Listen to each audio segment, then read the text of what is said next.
अस्सलाम वालेकुम। कैसे हैं आप लोग? उम्मीद करता हूँ कि आप लोग खैरियत से होंगे। अच्छा, बहुत सारे लोग हमारे पास अप्रोच करते हैं क्योंकि हमने शिज़ोफ्रेनिया के बारे में बहुत ज़्यादा एक अवेयरनेस सेशन शुरू कर रखे थे, तो इस वजह से हमारे पास शिज़ोफ्रेनिया के क्लाइंट्स बहुत अच्छी खासी तादाद में आते हैं। तो बहुत सारे लोग मैंने देखे हैं, क्लाइंट्स आते हैं या उनकी फैमिलीज आती हैं, कहती हैं हमारा मरीज़ जो है ना फ़लाने डॉक्टर के पास जाता रहा है, कोई आराम नहीं आता। फिर कोई कहते हैं पेशावर में कहीं से आराम नहीं आता, कोई कहते हैं कहाँ से नहीं आता, और कोई एक ही डॉक्टर का केयर होते हैं, वहाँ से तो मरीज़ को बड़ी शिफा मिली है। और दूसरा क्लाइंट आता है, कहते हैं नहीं जी, कोई उनकी कोई शिफा नहीं है, वो वैसे ही है, पता नहीं क्या क्या। तो अपनी तरफ से वो काफ़ी कंप्लेंट्स कर रहे होते हैं। तो इसी तरह से बहुत सारे प्रोफेशनल्स भी होते हैं, कहते हैं जी हाँ जी, फ़लानी की मेडिसिन अच्छी नहीं थी, फ़लानी की ये नहीं था, वो नहीं था। देखें, यहाँ पर मैं आपको एक चीज़ बताता हूँ। शिज़ोफ्रेनिया की 8 किस्में हैं, ठीक है। और जारी बात है, उन 8 किस्मों में आपने हर एक को अलग-अलग से डायग्नोज करना है और हर एक को इतनी बेहतरीन तरीके से देखना है जैसे आपकी शिज़ोफ्रेनिया के साथ रिश्तेदारी हो, ठीक है। पूरा आपको उसका पता हो, किस एज में हुआ, कैसे हुआ, क्या क्या मामलात चले, और आगे अब आपने मैनेजमेंट कैसे करनी है, और इस शिज़ोफ्रेनिया की किस्म है कौन सी। तो हमारे पास एक आम जनरल अगर हम सिम्टम्स की बात करें तो शिज़ोफ्रेनिया की जो सिम्टम्स हैं सीधा हेलुसिनेशंस हैं, डिल्यूजन्स हैं, ठीक है, डिसऑर्गेनाइज स्पीच हो सकती है, और फिर उसके बाद कुछ पॉजिटिव सिम्टम्स हैं और कुछ नेगेटिव सिम्टम्स हैं। ये एक मेन शिज़ोफ्रेनिया की हमारे पास सिम्टम्स आती हैं।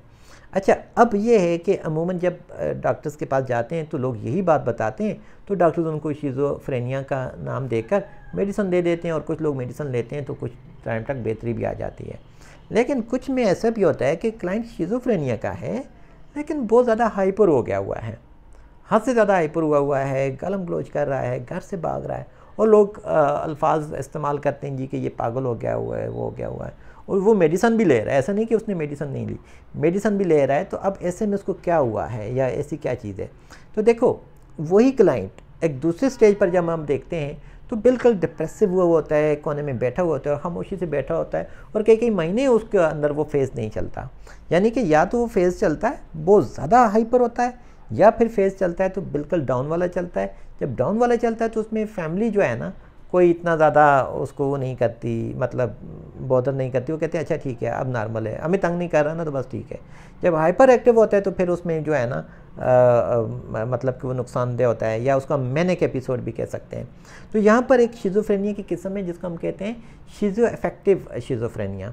शिज़ो अफेक्टिव के अंदर ये होता है कि क्लाइंट के अंदर बहुत सारी चीज़ें ऐसी हैं जो कि हमें एक इस तरह से लग रही होती हैं कि वो शिज़ोफ्रेनिया के पूरे उसके ऊपर नहीं चल रही, ठीक है। सम टाइम उसके मैथ के क्वेश्चन ठीक होंगे, उसको टाइम का पता होगा, उसको इंसाइट बहुत सारी होगी करंट चीज़ के ऊपर, उसको टीवी के बारे में भी पता होगा, लेकिन उसको डिलीजेंस भी हो रही होगी, हेलुसिनेशंस भी हो रही होंगी, सेल्फ टॉक भी होगा, ठीक है, वो काम नहीं कर पा रहा होगा, साथ में उसको मैनिक एपिसोड भी चल रहे होंगे, ऐसे में वो वायलेंट भी हो रहा होगा, ठीक है। तो ये सारी की सारी चीज़ें शिज़ो अफेक्टिव में होती हैं। तो इसमें ऐसा नहीं होता कि आपने एक बार मेडिसिन ली और वही लेते रहे। उस क्लाइंट के अंदर शिज़ोफ्रेनिया की जो मेन मेडिसिन जो भी डॉक्टर प्रिस्क्राइब करेंगे वो तो चलती रहेगी, लेकिन अगर वो मैनिक एपिसोड उसका शुरू हो चुका है तो उसको फिर मैनिक मेडिसिन भी मैनिया के लिए भी मिलेंगी। अगर वो डिप्रेसिव एपिसोड में चला गया है तो डिप्रेशन की भी मेडिसिन मिलेंगी। और ऐसे में ज़रूरी ये होता है कि फॉलोअप जारी रहे। और हमेशा ये चीज़ याद रखें कि फॉलोअप आपने साइकियाट्रिस्ट का भी करना है, क्लिनिकल साइकोलॉजिस्ट का भी करना है, या जिस अदारे के साथ आप मुंसलिक हैं, जहाँ पर आपने उनका ट्रीटमेंट शुरू कर रखा है, उस सारे अदारे की तमाम सर्विसेज आपको मिलती रहें, ठीक है। तो इस तरह से उसकी क्वालिटी ऑफ लाइफ जो है वो बेहतर रहेगी। सम टाइम ऐसे होता है कि क्लाइंट जाता है, घर में कोई मेडिसिन नहीं लेता, कोई मेडिसिन कंप्लाइंस तो होती ही बहुत कम है।